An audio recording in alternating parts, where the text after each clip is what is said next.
la présence de Dieu et la vie de consécration. Tel est notre titre que nous allons aborder tout au long de cet enseignement. Nous commençons par vous présenter nos vœux et nous vous souhaitons shalom. Que la paix de Dieu soit votre partage. Que Dieu soit avec vous et nous bénissons le Seigneur pour vous qui êtes là et qui nous suivez en ce moment. La présence de Dieu et la consécration. Nous avions défini la présence de Dieu comme étant le fait que Dieu soit là et qu'il se manifeste. Nous avons également défini la présence de Dieu comme étant le lieu dans lequel Dieu repose son cœur, comme également étant le mouvement de Dieu, où Dieu, lorsqu'il est en mouvement, en ce moment-là, on parle de la présence de Dieu. Et de l'autre côté, la présence de Dieu est la vie de consécration. La présence de Dieu ne servirait pas à l'homme si elle n'était pas capable de travailler avec l'homme, de toucher l'homme, si elle n'était pas capable de transformer l'homme. De l'autre côté, cet homme en qui vient la présence de Dieu et pour qui Dieu libère sa présence, doit également aller vers la consécration. Qu'est-ce que nous appelons la consécration?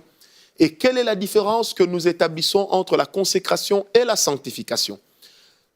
En quelques mots, nous dirons ceci. La sanctification, c'est le fait de s'abstenir du péché dans le but de ressembler à Dieu. La consécration inclut toujours en elle la sanctification. À la différence, c'est que la consécration, c'est l'ensemble des choses à faire et à ne pas faire pour se maintenir sur le chemin de sa destinée ou sur le chemin de la vision. Je répète, la consécration, c'est l'ensemble des choses à faire et à ne pas faire pour se maintenir sur le chemin de la vision ou pour réaliser le plan de Dieu pour notre vie. Ça veut simplement dire que pour la sanctification, tout ce qui est péché, nous refusons. Mais dans la consécration, certaines choses qui ne sont pas considérées pour les autres comme étant des péchés, pour nous peuvent devenir et faire l'objet des interdits. C'est ça la consécration. On ne peut pas avoir une vie chrétienne véritable, surtout dans le service de Dieu, parce que ce numéro s'adresse surtout aux serviteurs de Dieu. On ne peut pas avoir une vie chrétienne avec Dieu, une vie de service de Dieu, sans être une personne mise à part, sans être une personne consacrée, sans vivre le naziréat. Bien-aimés, c'est vrai qu'à un niveau, on nous demande de sortir du monde. Mais même après être sortis du monde, il est de ces choses que nous croisons dans la vie chrétienne, en soi qui ne sont peut-être pas des péchés, mais pour toi, personnellement, ça peut constituer un péché. Pourquoi? Parce que dans la consécration, ton interdit n'est pas forcément l'interdit de l'autre.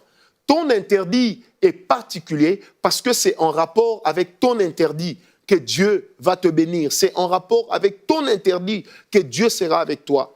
Bien-aimé, s'il n'était pas autorisé à Saül de présenter l'offrande, David, lui, n'en avait pas l'interdiction. Il a présenté l'offrande et Dieu a été avec lui. C'est vrai, aujourd'hui, nous disons parce qu'il avait aussi l'onction royale, l'onction sacerdotale sur lui. Certes, mais lui n'avait pas cet interdit qui concernait tout le monde.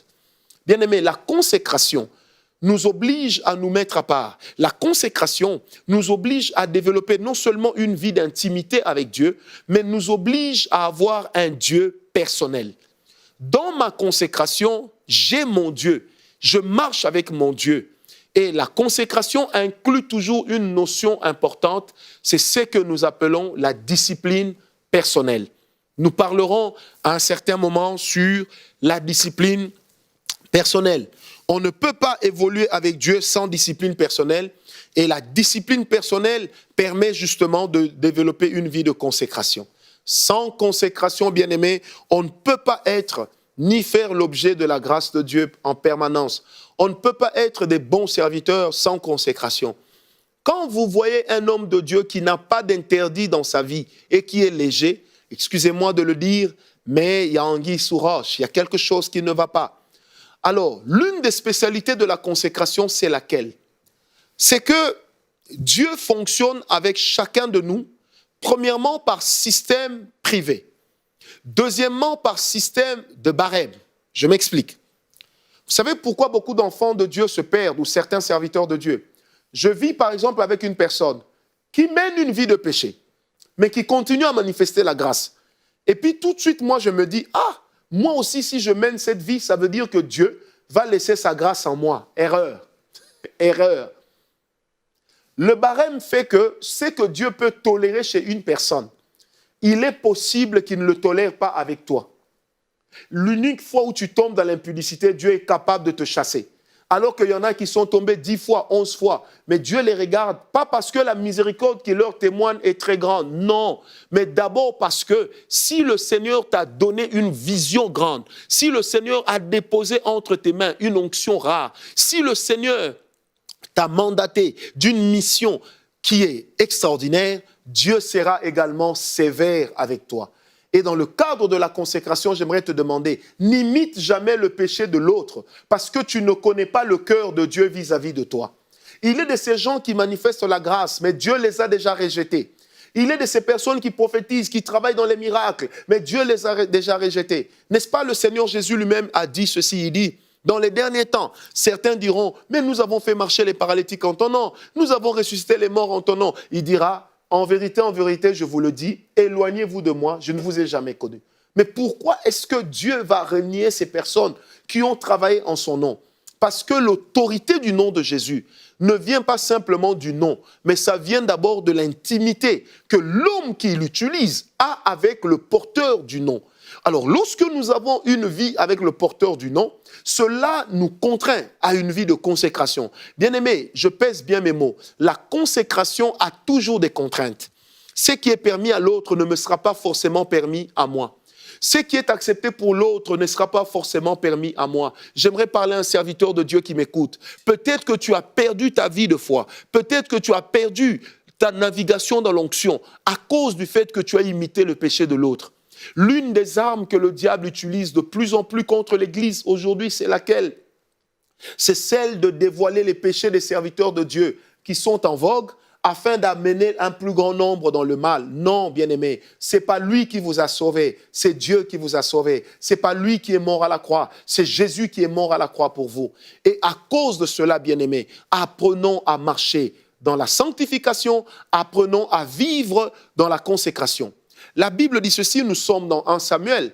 Dans 1 Samuel 1, la Bible dit ceci, lorsque Anne a conçu, elle a dit à son mari Elkana, elle dit, laisse-moi cette année garder l'enfant, que je puisse le sévrer. L'année prochaine, je monterai avec toi au temple pour offrir cet enfant parce que c'est ce que j'avais dit à Dieu. Lorsque Samuel est arrivé dans le temple, on lui a présenté Élie. Élie était une personne dont les enfants vivaient dans le péché. Mais remarquez ceci, Élie, ses enfants vivaient dans le péché. Samuel vivait avec les enfants de Élie parce que tous servaient Dieu et lui apprenait à servir Dieu. Mais Samuel n'a pas plongé ses mains ni ses pieds dans les péchés des enfants de Élie. Et 1 Samuel 2, verset 30 dit ceci, que l'Éternel honore ceux qui l'honorent, il déshonore ceux qui le déshonorent. Ça veut dire que lorsque les enfants de Élie déshonoraient Dieu, Samuel continuait à honorer Dieu. C'est cela la consécration. C'est qu'au milieu d'un peuple qui se méconduit, au milieu d'une génération qui commence à trouver que le péché est normal, c'est là que les personnes consacrées se distinguent. C'est comme Zorobabel. Que veut dire Zorobabel? Il est né dans les tourments, mais les tourments n'ont point d'influence sur lui. Lorsqu'une personne est consacrée, la personne ne dira pas « j'ai péché parce que tout le monde le fait ». Tu n'es pas tout le monde. Bien-aimé, c'est par des personnes rares que Dieu fait des choses rares. C'est par des personnes rares que Dieu fait des choses rares. Regardez la conversion de notre frère, l'apôtre Paul. Il a rencontré Dieu sur le chemin de Damas, c'était extraordinaire. La main de Dieu a été avec lui, c'était extraordinaire. Il a fait des choses, plus que certains apôtres connus qui ont marché avec Jésus. Parce que c'était un homme extraordinaire. Et j'aime bien l'introduction du frère Paul. Il dit, moi Paul, apôtre de Jésus, non selon la volonté des hommes, mais selon la volonté de Dieu.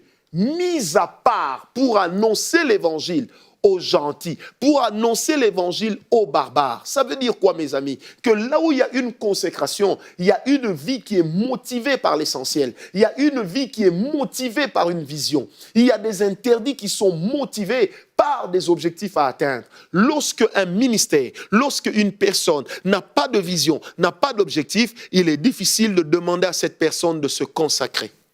Revenons à Samuel. Samuel est là dans le temple. Il voit tout ce que les enfants de Élie font. Il voit dans quelle vie de péché se sont vautrés. Mais Samuel se dit, je ne suis pas le fils de Élie dans la chair, je ne ferai pas comme eux. Il s'est maintenu avec Dieu. Bien-aimé, mais Samuel n'était pas lévite. Or, le sacerdoce avait été accordé à Lévi. Le sacerdoce reposait entre les mains de Lévi selon la bénédiction de Moïse au fils de Jacob. Quand l'Éternel est descendu dans le temple, il a cherché un homme consacré. Au milieu du péché, il a trouvé Samuel. Il a appelé Samuel. Samuel a dit, « Élie, me voici. » 2 fois, ensuite, Élie lui-même comprendra, parce que Élie a perdu l'écoute de Dieu. Mais il comprendra que si ce n'est pas moi qui l'appelle, donc c'est Dieu qui l'appelle. Et il dira, la prochaine fois que la voix t'appellera, dis, me voici, ton serviteur écoute. Bien-aimé, la consécration te permettra, j'aimerais le dire, la consécration te permettra d'hériter même des onctions qui sont venues ou qui ont été dévolues à certaines personnes parce qu'elles ont marché dans la fausseté et toi tu as marché avec Dieu. Dans le livre d'Amos, Amos dira ceci. Il dit, moi, Amos, je ne suis pas prophète, je ne suis pas fils de prophète, mais cependant, j'étais en train de paître le troupeau de mon père lorsque la parole de l'Éternel est venue jusqu'à moi. Alors qu'il y avait le temple, alors qu'il y avait des gens qui étaient dévolus à cette tâche. Mais pourquoi Dieu a trouvé seulement Amos ? Alors qu'Amos ne sortait pas d'une grande école de prophètes. Amos n'était pas dans une école de prophètes, il était dans une école de bergers. Mais comment un homme qui était berger est-il devenu prophète? À cause de la consécration. Quand une personne se consacre, la présence de Dieu devient permanente dans sa vie. Quand une personne se consacre, elle est consciente que dans tous mes interdits, Dieu est avec moi. Alléluia. Elle est consciente que Dieu est avec moi. C'est pourquoi dans 1 Chronique 16, verset 11, 1 Chronique 16, verset 11, la Bible dit ceci.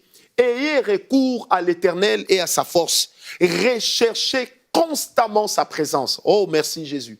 Recherchez constamment sa présence. L'adverbe constamment veut simplement dire en tout temps, sans vous fatiguer, sans vous relâcher. Recherchez. Recherchez la présence de Dieu. Recherchez la présence de Dieu. Travaillez pour la présence de Dieu. Choisissez la présence de Dieu. C'est là que le Seigneur fait des choses merveilleuses, mes amis.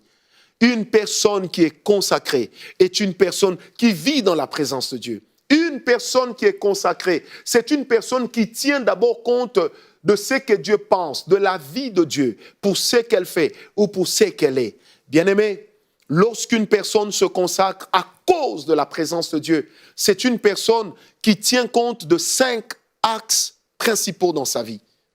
Et c'est là même les axes sur lesquels joue la discipline personnelle. Mais avant d'en arriver là, j'aimerais que nous puissions lire ensemble Genèse 35. Genèse 35, versets 2 à 5. Jacob dit à sa maison et à tous ceux qui étaient avec lui, « ôtez les dieux étrangers qui sont au milieu de vous. Purifiez-vous et changez de vêtements. Nous nous lèverons et nous monterons à Béthel. Là, je dresserai un autel au Dieu qui m'a exaucé dans le jour de ma détresse et qui a été avec moi pendant le voyage que j'ai fait. » Ils donnèrent à Jacob tous les dieux étrangers qui étaient entre leurs mains et les anneaux qui étaient à leurs oreilles. Jacob les enfouit sous le térébinthe qui est près de Sichem. Ensuite, ils partirent. J'aime bien. La terreur de Dieu se répandit sur les villes qui les entouraient et l'on ne poursuivit point Jacob. Alléluia. Quand nous parlons de la présence de Dieu, le terme hébreu qui est utilisé est celui de Shama. Emmanuel Shama, qui veut simplement dire Dieu est présent. Dans Ézéchiel 48, verset 35, la Bible dit « Dès ce jour, le nom de la ville sera la présence de Dieu. » Quand on parle de la ville qui s'appelle la présence de Dieu, ça veut simplement dire que c'est la ville des consacrés. C'est la ville dans laquelle Dieu habite. C'est la ville dans laquelle Dieu travaille. Bien-aimé, la consécration et la présence de Dieu. Quand une personne vit dans la présence de Dieu, elle comprend que dans le terme Shama, Shama veut dire sujet d'étonnement. Shama veut aussi dire terreur. Et dans Genèse 35 que nous venons de lire, lorsque Jacob a ôté les dieux étrangers, ça veut dire il a coupé sa famille de tout ce que Dieu n'aime pas. Il a coupé sa famille de tout ce qui ne plairait pas à Dieu. Mais comment ce même Jacob, qui avait déjà rencontré Dieu à Bethel, lorsqu'il quittait son père, c'est ce même Jacob-là qui a accepté de quitter la maison de Laban avec des dieux étrangers. Bien-aimés, c'est quoi un Dieu étranger? Un Dieu étranger, c'est tout ce qui en nous a tendance à prendre la place de Dieu. Et Jacob voulait simplement leur dire, enlevez de vous et d'abord de vos cœurs tout ce qui a pris la place de Dieu. C'est ça le premier pas de la consécration. Enlève dans ton cœur tout ce qui a pris la place de Dieu. Enlève ton orgueil, enlève toutes ces choses que Dieu n'aime pas parce que ça a pris sa place. Lorsque tu auras enlevé cela, la terreur de Dieu, ça veut dire Emmanuel Shama va se manifester. Shama va se manifester. Alléluia. Une personne qui se consacre et qui vit dans la présence de Dieu, j'aimerais prophétiser sur une personne en lui disant, une personne qui vit dans la présence de Dieu et qui mène une vie de consécration est une personne qui deviendra une bombe à retardement entre les mains de ses ennemis, est une personne qui deviendra un sujet de terreur. Bien-aimé, Balak est allé chercher Balaam. Il dira ceci à Balaam, nous sommes dans Nombre 22. Il dit, il y a un peuple qui s'approche de moi. Il a écrasé tous les rois par où il est passé. Viens, maudis-moi ce peuple. Lorsque Balaam est venu pour maudire le peuple, la Bible dit ceci. L'Éternel parla à Balaam. Il lui dit, tu ne maudiras pas ce peuple. Balaam a béni le peuple. Il a changé à chaque fois de position de montagne pour que sa malédiction atteigne Israël, mais il n'a pas pu la prononcer. Pourquoi avoir changé de montagne? Ça veut dire l'angle visuel sur lequel il regardait devrait lui montrer un certain péché du peuple. Mais il n'a pas trouvé de péché dans ce peuple. Il a trouvé un peuple consacré. Qu'est-ce qui me le montre? C'est que la Bible dit ceci. Balaam dira à Balak, comment maudirais-je un peuple que Dieu n'a pas maudit? C'est un peuple, oh my God, c'est un peuple qui a sa demeure à part. Ça veut dire, c'est un peuple qui est consacré. Ce n'est pas un peuple que vous trouvez parmi les nations. Ce n'est pas un peuple que vous trouvez dans les habitudes des peuples. Il a sa demeure à part. Tant qu'Israël avait sa demeure à part, la présence de Dieu habitait avec Israël. Mais qu'est-ce qu'on appelle le conseil de Balaam? C'est lorsque Balaam dira à Balak, fais seulement pécher le peuple, son Dieu s'éloignera de lui. Le péché est une tare. Le péché chasse la présence de Dieu. Le péché, je répète, la vie de péché chasse la présence de Dieu. La vie de péché tue l'esprit de celui qui est consacré. La vie de péché nous coupe de notre source qui est la présence de Dieu. Balaam ne pouvait pas maudire Israël tant qu'Israël respectait son Dieu.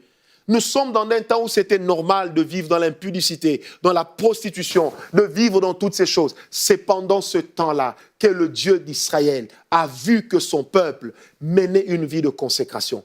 Bien-aimé, lorsqu'une personne est consacrée, Dieu devient pour ce peuple-là un sujet de terreur contre leurs ennemis.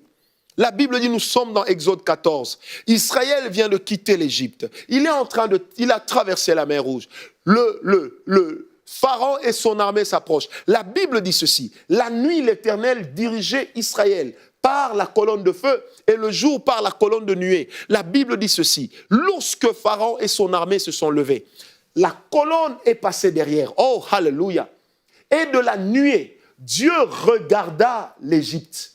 Et lorsque Dieu regarda l'armée de l'Égyptien, qu'est-ce qui s'est passé? Il y a eu une confusion. Ils se sont entretués. C'est là que l'Éternel dira, cette armée que vous voyez, vous ne la verrez plus. Parce que Emmanuel Shama, l'Éternel présent, la présence de Dieu était avec Israël pendant que Israël était un peuple consacré. Certains ennemis, tu ne pourras pas les vaincre tant que tu n'as pas une vie de consécration. Ta consécration amènera la présence de Dieu qui se manifestera dans ta vie à devenir un sujet de terreur contre tes ennemis. Pourquoi c'est toujours toi qui, quand tu dors, tu es attaqué la nuit, tu fais des mauvais rêves, on vient te voler dans les rêves, on vient voler ton identité? Lève-toi, consacre-toi, vis dans la présence de Dieu. Tes ennemis seront repoussés, car la Bible déclare, moi l'Éternel, je serai avec toi. Alléluia. Et dans Exode 23, verset 27, la Bible dit, j'enverrai ma terreur devant toi. Je mettrai en déroute tous les peuples chez lesquels tu arriveras et je ferai tourner le dos devant toi à tous tes ennemis. Alléluia. Exode 23, verset 27. La présence de Dieu devient une terreur pour l'homme qui est consacré. C'est pourquoi Dieu insiste en disant à Israël qu'il ne faut pas que tu te plonges dans les péchés du peuple que tu as trouvé là-bas à Canaan. C'est à cause de cela que la terre les a rejetés. Nous sommes dans Lévitique 18. Dieu dit, la terre les a rejetés. Toi, quand tu arriveras, ne commets pas leurs péchés. C'est en ce moment-là que quand tu seras consacré, ça c'est moi qui ajoute, la présence de Dieu se manifestera. Elle écrasera tes ennemis. Elle écrasera tes ennemis. Je répète encore, elle écrasera tes ennemis. Un jour, quelqu'un m'a dit, ce n'est que grâce à la prière d'Abraham que Dieu a sauvé Lot. Je dis oui, amen. Mais retenez aussi ceci. Au milieu de Sodome et Gomorrhe, il y avait un homme qui n'avait pas fléchi. Il y avait un homme qui n'était pas entré dans le péché de la sodomie. Il y avait un homme qui n'avait pas fait comme le peuple qui l'entourait. Cette attitude de ne pas faire comme tout le monde, c'est ça qu'on appelle la consécration.